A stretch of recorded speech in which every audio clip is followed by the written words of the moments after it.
Hello everyone, welcome back to my channel. जय महाकाल। निर्जला एकादशी की आप सभी को बधाई। निर्जला एकादशी का शास्त्रों में मोक्ष प्रदान करने वाला व्रत बताया गया है। इस साल निर्जला एकादशी व्रत 18 जून को रखा जाएगा। साल भर में 24 एकादशी आती हैं, उसमें सबसे महत्वपूर्ण निर्जला एकादशी को माना जाता है। इसे भीमसेन एकादशी भी कहा जाता है। इस दौरान गंगा घाटों में लोग स्नान करते हैं और दान करते हैं। इस दिन जलदान का बहुत महत्व माना जाता है।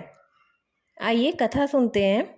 जब वेद व्यास ने पांडवों को चारों पुरुषार्थ धर्म, अर्थ, काम और मोक्ष देने वाले एकादशी व्रत का संकल्प कराया था, तब युधिष्ठिर ने कहा, जनार्दन, ज्येष्ठ मास के शुक्ल पक्ष में जो एकादशी के बारे में विस्तार से बताएगा। भगवान श्री कृष्ण ने कहा, हे राजन, इसके बारे में परम धर्मात्मा व्यास जी बताएंगे। तब वेद व्यास कहने लगे, कृष्ण और शुक्ल पक्ष की एकादशी में भोजन नहीं किया जाता है। अगले दिन द्वादशी को स्नान करके पवित्र होकर फूलों से भगवान केशव की पूजा करें। फिर पहले ब्राह्मणों को भोजन देकर अंत में खुद भोजन करें। इस पर भीमसेन बोले, पितामह, मैं आपके सामने सच कहता हूँ, मुझसे एक बार भोजन करके भी व्रत नहीं किया जा सकता, तो फिर उपवास करके मैं कैसे रह सकता हूँ। मैं पूरे साल भर में केवल एक ही उपवास कर सकता हूँ, जिससे स्वर्ग की प्राप्ति हो। ऐसा कोई व्रत निश्चय करके बताइए, मैं उसका यथोचित रूप से पालन करूंगा। व्यास जी ने कहा, भीम, ज्येष्ठ मास में सूर्य वृष राशि पर हो या मिथुन राशि पर शुक्ल पक्ष में जो एकादशी हो, उसका यत्न पूर्वक निर्जल व्रत करो। केवल कुल्ला या आचमन करने के लिए मुख में जल डाल सकते हैं। उसको छोड़कर किसी प्रकार का जल विद्वान पुरुष मुख में ना डालें, अन्यथा व्रत भंग हो जाता है। एकादशी को सूर्योदय से लेकर दूसरे दिन के सूर्योदय तक मनुष्य जल का त्याग करे तो यह व्रत पूर्ण होता है।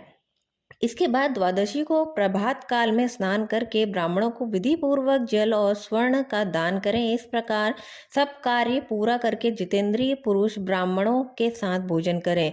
वर्ष भर में जितनी एकादशियां होती हैं, उन सब का फल इस निर्जला एकादशी से मनुष्य प्राप्त कर लेता है।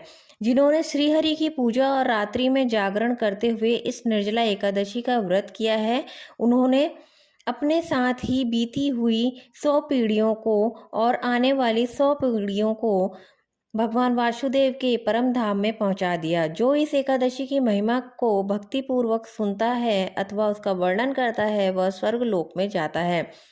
चतुर्दशी युक्त अमावस्या को सूर्य ग्रहण के साथ श्राद्ध करके मनुष्य जिस फल को प्राप्त करता है, वही फल इस कथा को सुनने से मिलता है। भीमसेन, ज्येष्ठ मास में शुक्ल पक्ष की जो शुभ एकादशी होती है, उसका निर्जल व्रत करना चाहिए। उस दिन श्रेष्ठ ब्राह्मणों को शक्कर के साथ जल के घड़े दान करने चाहिए। ऐसा करने से मनुष्य भगवान विष्णु के समीप पहुंचकर आनंद का अनुभव करता है। इसके बाद द्वादशी को ब्राह्मण भोजन कराने के बाद स्वयं भोजन करे। जो इस प्रकार पूर्ण रूप से पाप शयनी एकादशी का व्रत करता है, वह सब पापों से मुक्त हो आनंदमय जीवन व्यतीत करता है। यह सुनकर भीमसेन ने इस शुभ एकादशी का व्रत आरंभ कर दिया। सनातन हिंदू धर्म के ग्रंथों के अनुसार तथा पद्म पुराण के अनुसार एकादशी व्रत हर कोई मनुष्य कर सकता है। इसके लिए किसी भी लिंग वह व्यक्ति के लिए कोई बाध्यता नहीं है।